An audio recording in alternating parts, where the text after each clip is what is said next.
Assalamualaikum warahmatullahi wabarakatuh. Saya Dia Permatasari. Saya dari kelas Manajemen Reguler B1 Universitas Muhammadiyah Riau, Fakultas Ekonomi dan Bisnis. Di sini saya akan menjelaskan apa itu analisis jaringan kerja. Nah, tentunya teman-teman pasti tahu dong apa itu analisis jaringan kerja. Analisis jaringan kerja dapat kita simpulkan juga sebagai manajemen proyek, yang mana proyek merupakan kombinasi kegiatan-kegiatan yang saling berkaitan dan dilakukan dengan urutan tertentu sebelum keseluruhan tugas dapat diselesaikan dengan baik. Dan tentunya analisis jaringan kerja juga bermanfaat untuk melengkapi rancangan, untuk memperbaiki metode perencanaan serta pengawasan, memperbaiki komunikasi dan pengambilan keputusan, dan yang keempat untuk pengetahuan, penghematan biaya, dan yang kelima yaitu untuk penghematan waktu, serta yang keenam adalah mempertinggi daya guna dan efisiensi kerja. Analisis jaringan kerja juga bertujuan untuk menghitung biaya pengeluaran dan waktu pengerjaan suatu proyek. Selain itu, analisis jaringan kerja juga memiliki simbol-simbol yang dikenal dalam jaringan kerja. Yang pertama itu ada anak panah atau row. Di sini kegiatan digambarkan sebagai anak panah yang menghubungkan dua lingkaran yang mewakili dua peristiwa, dan ekor anak panah merupakan awal dan ujung yang merupakan akhir kegiatan. Yang kedua, lingkungan kecil atau knot menyatakan sebuah kejadian atau peristiwa ataupun event dengan kejadian didefinisikan sebagai ujung atau pertemuan dari satu atau beberapa kegiatan.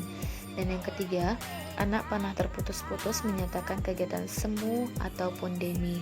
Nah, tentunya teman-teman di sini pasti bingung dong, apa itu demi? Apa arti itu demi? Nah, demi di sini memiliki artian aktivitas demi yang sebenarnya itu tidak ada, sehingga tidak memerlukan pemakaian sumber daya, di mana demi juga terjadi karena terdapat lebih dari satu kegiatan yang mulai dan selesai pada event yang sama. Nah, itulah yang dimaksud dengan aktivitas demi. Di dalam riset operasi, metode analisis jaringan juga memiliki dua metode. Yang pertama itu CPM dan PERT. CPM adalah Critical Path Method yang memperkirakan waktu pengerjaan proyek dengan cara pasti, sedangkan PERT yaitu Program Evaluation and Review Technique dengan memperkirakan waktu secara dengan kemungkinan. Perbedaan CPM dan PERT yaitu terletak pada PERT digunakan untuk perencanaan dan pengendalian proyek yang belum pernah dikerjakan. Digunakan 3 jenis waktu pengerjaan, yaitu tercepat, terlama, serta normal. Ditekankan tepat waktu dan anak panah menunjukkan tata urutan atau hubungan presidensial. Sedangkan CPM untuk menjadwalkan dan mengendalikan aktivitas yang sudah pernah dikerjakan, hanya memiliki satu jaringan atau jenis informasi waktu pengerjaan ataupun tunggal, menekankan tepat biaya, dan tanda panah adalah merupakan tunjukkan sebagai kegiatan. Nah, berikut adalah contoh kasus analisis jaringan kerja dengan metode CPM. Nah, di sini saya telah menyediakan satu contoh kasus analisis jaringan kerja dengan menggunakan CPM dan PERT. Nah, ini yang menggunakan PERT dan ini yang menggunakan metode CPM. Perbedaannya itu apa? Kalau CPM hanya memiliki satu waktu pengerjaan, dan untuk PERT itu memiliki 3 waktu pengerjaan, ada tercepat, normal, dan terlama, yang masing-masingnya itu disimbolkan dengan huruf A, M, dan B. Selain itu, PERT, untuk menentukan waktu pasti dalam PERT kita harus mencari rata waktunya serta varians. Untuk mencari rata-rata waktu itu rumusnya adalah B ditambah A per 6, maka kita dapatkan untuk rata-rata waktunya. Untuk varians itu rumusnya adalah A ditambah 4M ditambah B per 6, maka kita dapatkan untuk hasil variansnya.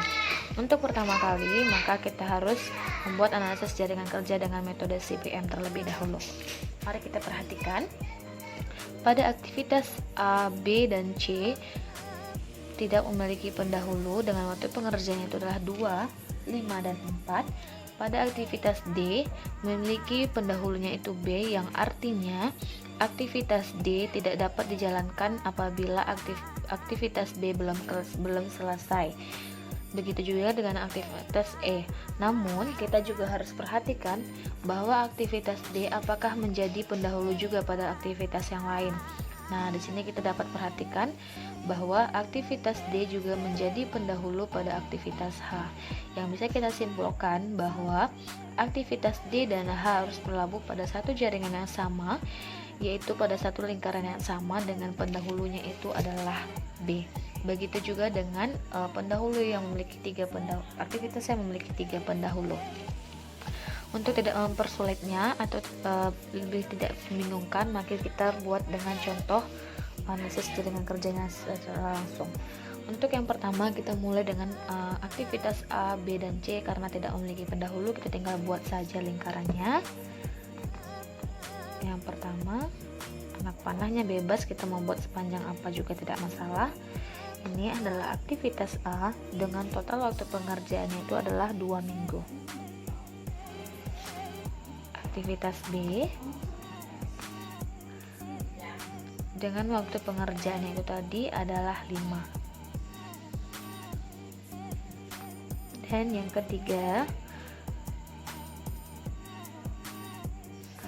pada aktivitas C dengan waktu pengerjaannya adalah 4 minggu. Nah, biasanya kita selesai dengan aktivitas A, B, dan C. Selanjutnya kita lanjut pada aktivitas D. D memiliki pendahulunya itu adalah B, yang artinya aktivitas D tidak dapat berjalan apabila aktivitas B belum selesai. Maka kita juga harus perhatikan D juga menjadi aktivitas pada C, aktivitas H, itu dengan pendahulunya adalah C dan D. Maka kita harus simpulkan bahwa D dan H harus berlabuh dalam satu jaringan lingkaran yang sama. Karena H belum memiliki lingkaran, maka kita bisa tarik D dari pendahulunya itulah B menuju C dengan total waktu pengerjaannya itu adalah 5. Selanjutnya adalah E. E memiliki pendahulunya itu adalah A, dengan E juga menjadi pendahulu dari aktivitas J. Maka kita harus labuhkan pada satu lingkaran yang sama. Berhubung J belum memiliki aktivitas atau belum memiliki lingkaran, maka kita bisa tarik E dari pendahulunya itu adalah A. Ini lingkaran kelima. E dengan waktu pengerjaannya tadi adalah 7. Selanjutnya itu adalah F. F memiliki pendahulunya adalah A dengan waktu pengerjaan itu adalah 3. F juga menjadi pendahulu pada aktivitas K, yaitu dengan pendahulu F, G, dan H, yang artinya juga harus berlabuh pada satu lingkaran yang sama. Karena K belum memiliki jaringan atau aktivitas, maka kita tarik aktivitas F pada pendahulunya itu adalah A menuju lingkaran baru dengan nomor 6. F memiliki waktu pengerjaannya itu adalah 3 minggu. Selanjutnya G. G memiliki waktu pengerjaan memiliki pendahulu adalah B dengan waktu pengerjaannya adalah 3 minggu. Berarti G juga sebagai pendahulu pada aktivitas K, yang artinya juga sama, juga harus berlabuh pada satu jaringan lingkaran yang sama, yaitu dengan pendahulunya adalah B. Maka kita buat saja atau tarik pada aktivitas B menuju lingkaran ke-6. Inilah G dengan waktu pengerjaannya tadi adalah 3 minggu. Selanjutnya aktivitas H. Aktivitas H memiliki pendahulunya itu adalah C dan D dengan waktu pengerjaannya 1 minggu, yang artinya aktivitas H juga harus dilakukan setelah aktivitas C dan D selesai. Selain itu, aktivitas H juga menjadi pendahulu pada aktivitas K, yang juga artinya yang sama lagi, harus berlabuh pada satu lingkaran yang sama. Berhubung aktivitas K juga belum memiliki jaring kerja, maka kita tarik saja aktivitas H pada pendahulunya itulah C dan D menuju lingkaran ke-6. Maka inilah adalah H dengan waktu pengerjaannya adalah 1 minggu. Selanjutnya itu adalah I. Aktivitas I juga memiliki pendahulunya itu adalah C dan D dengan aktivitas I juga sebagai pendahulu dari aktivitas M, yang artinya juga sama, harus memiliki atau juga harus berlabuh dalam satu lingkaran yang sama. Karena M juga belum memiliki lingkaran, maka kita bebas menarik I dari lingkaran keempat, yaitu dari aktivitas C dan D menuju lingkaran yang baru, yaitu lingkaran ketujuh dengan I. Total waktu pengerjaannya itu adalah 2 minggu. Selanjutnya aktivitas C. Aktivitas C memiliki pendahulu adalah E dengan waktu pengerjaannya itu adalah 5 minggu. C juga menjadi pendahulu pada aktivitas N. Berhubung N juga belum kita buat aktivitasnya, maka J dapat kita tarik pada pendahulu E menuju lingkaran terbaru, yaitu lingkaran ke-8. Dengan waktu pengerjaannya itu adalah 5 ya. Selanjutnya K memiliki waktu pendahulunya adalah F, G, dan H, dan K juga menjadi pendahulu pada aktivitas N. Sama lagi, karena N belum memiliki aktivitas jaringan kerja, maka kita bisa menarik K pada pendahulunya itu adalah F, G, dan H. Ini tadi adalah lingkaran untuk F, G, dan H, maka kita tarik untuk aktivitas K menuju lingkaran ke-8, yaitu K dengan waktu pengerjaannya tadi adalah 4 minggu. Selanjutnya aktivitas L. Aktivitas L juga memiliki pendahulu F, G, dan H dengan waktu pengerjaannya adalah 3 minggu, dan L tidak menjadi pendahulu pada aktivitas lainnya, maka kita bisa tarik pada aktivitas F dan G dan H pada lingkaran baru.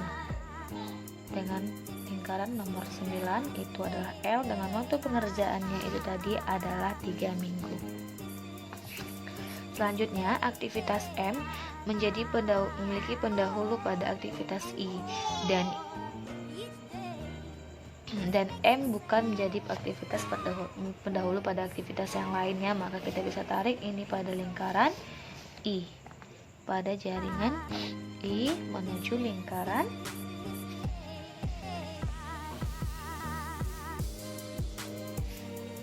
ke-9. Maka ini adalah M dengan waktu pengerjaannya tadi adalah 12. Dan selanjutnya itu adalah aktivitas N dengan pendahulunya itu adalah J dan K dengan waktu bekerjaannya adalah 8, yang kita bisa lihat N juga sebagai aktivitas penutup pada jaringan kerja ini. Maka kita bisa tarik N dari J dan K. J dan K berarti inilah buku dari lingkaran ke-8 menuju lingkaran ke-9. Maka inilah yang namanya aktivitas N dengan waktu pengerjaannya adalah 8 minggu. Nah, kita sudah dapatkan bentuk dari jaringan kerja menggunakan CPM. Maka selanjutnya kita menentukan jalur kritisnya. Jalur kritis atau CPM. Nah, CPM yang pertama. Nah, selanjutnya kita harus buat jalur kritisnya. Di sini kita bisa tentukan jalur kritisnya dengan aktivitas A menuju aktivitas N dengan beberapa jalur. Seperti A, E, J, N. Karena pada aktivitas A memiliki 2 cabang, maka kita bisa buat lagi dengan jalur yang lainnya, yaitu A, E, F. Karena memiliki 2 cabang juga, kita ambil jalur yang lainnya K, N. Kita buat jalur yang lainnya lagi A, F, L, N. Selanjutnya itu dengan jalur B, G, K, N, B,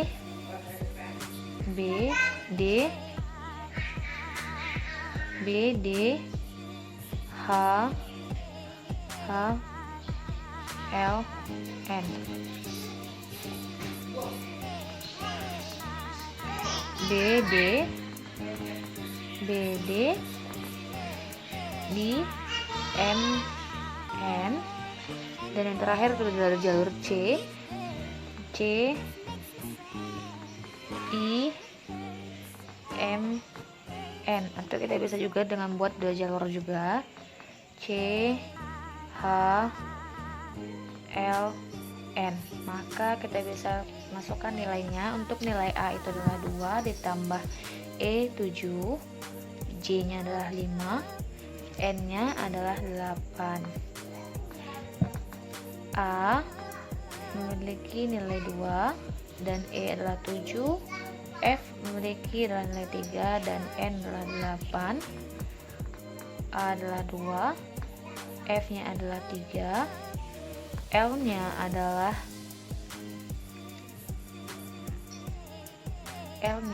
3 ditambah N nya, K nya adalah 4 dan N nya adalah 8. B nilainya adalah 5 dan G nilainya adalah 3 ditambah K nya adalah nilainya 4 dan N nya adalah 8. B 5 ditambah D nya bernilai 5 ditambah H nya bernilai 1 dan L nya bernilai 3. B nya adalah 5, D nya adalah 5 dan I nya bernilai 2 dan M bernilai 12 ditambah N nya 8. C nya bernilai 4, C nya bernilai 4, I nya bernilai 2, M nya bernilai 12 dan N nya bernilai 8. C nya bernilai 4, H nya bernilai 1, L nya bernilai 3 dan N nya bernilai 8. Maka semuanya kita bisa jumlahkan. Untuk hasil yang terbesar maka itu adalah jalur kritis yang optimal atau waktu pengerjaan yang optimal untuk metode CPM. 2 ditambah 7 adalah 9, 9 ditambah 5 adalah 14, 14 ditambah 8 adalah 22.